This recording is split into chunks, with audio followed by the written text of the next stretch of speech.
Welcome to the program. I'm Lee Sales.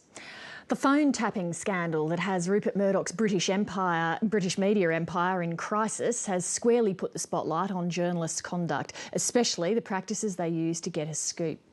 It's been revealed today that reporters got access to the private telephone details of members of the royal family and Britain's former Prime Minister Gordon Brown.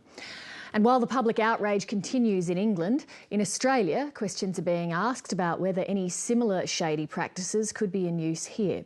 Scott Bevan reports.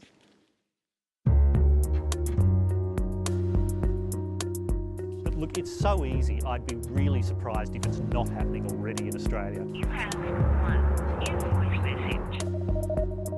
If I've got your phone number and your date of birth, I reckon I could start operating your account. Things we are hearing are absolutely appalling. And what people need to know is that I'm determined we will get to the bottom of this.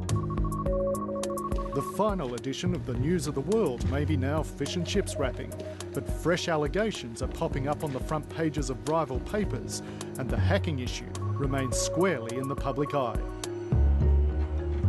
The London Evening Standard has reported that details about the Queen and her aides were sold to the News of the World by corrupt royal protection officers. The Standard cites unidentified sources alleging that News International representatives uncovered information about the payments in 2007, but it was referred to the police only last month. The editor of another newspaper, The Guardian, asserts it's not just the Queen who may have been targeted among the royals. Buckingham Palace are, even as we speak, confirming that almost every member of the royal family, barring the Queen herself, and they're saying they don't actually know about the Queen. I don't actually know if the Queen has a mobile phone, so that may be the only reason that she wasn't hacked, but they believe that every other member of the royal family has at least been warned that they were targeted. The Guardian's website has been carrying a story alleging former Prime Minister Gordon Brown was targeted by News International journalists for more than a decade as they obtained bank account details and even parts of the medical records of the Browns' 4-year-old son Fraser, who has cystic fibrosis. That story appeared in The Sun, another Murdoch paper. The important thing is to remember about this, which is Gordon and Sarah have lived out their lives in the public realm, so that they're aware of some of the limitations that come as a result. But, you know, it's the invasion of Fraser's privacy, which I think is kind of very, very important here. The deepening crisis has put further pressure on British political leaders to act, which in turn imposes greater doubt on Rupert Murdoch's bid to expand his empire, to gain full control of the pay TV network B Sky B. The first thing I would say to Mr Murdoch is drop the bid for B Sky B. That is the most important thing he should do. He should recognise that the cloud of allegations swirling around News International make it completely untenable for this bid to go ahead. I think the prospects of the B Sky B bid going ahead are now nil. I think it's the government realises it would be politically impossible. The hacking scandal has also sharpened the public's focus on the practice of journalism generally. And I've been a journalist for over 40 years. I have never seen anything like this.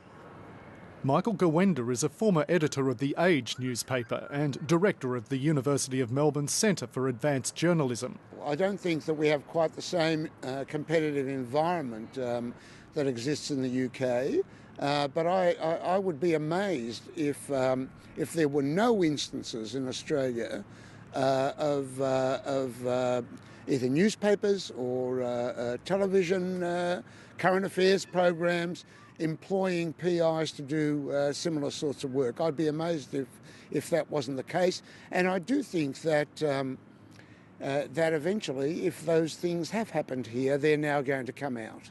It's so easy to hack phones. What has well and truly come out on the internet are guides on how to hack into technology.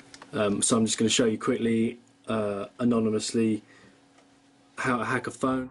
Technology journalist Stilgarian says there are some steps that can be taken to help protect voicemails from being hacked.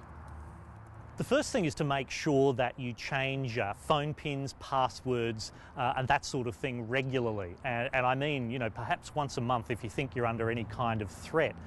The other one is to see what extra security is available from your telco and see if they will actually, you know, provide some better protection for you than just asking you for your date of birth. But at this stage, to be perfectly honest, I don't think the industry has caught up to the reality of how easy it is to get hold of someone's information. The ABC's Media Watch program reported this week that as far as it knew, there'd been no cases of illegal voicemail hacking in the Australian media. But Michael Gawenda says journalists have to review the ethical standards they operate by to keep up with a quick-changing high-tech world and to help restore the public's faith in what they do. Now, I think we have to look at those standards again.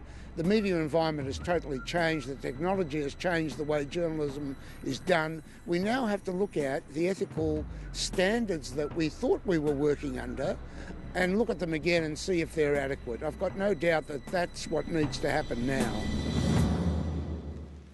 Scott Bevan reporting. News Limited's Director of Corporate Communications, Greg Baxter, says there won't be any formal inquiry into the possibility of phone hacking in the company's Australian newspapers. Mr Baxter says there's no reason to believe Australian journalists have engaged in such practices and that the company would not tolerate it.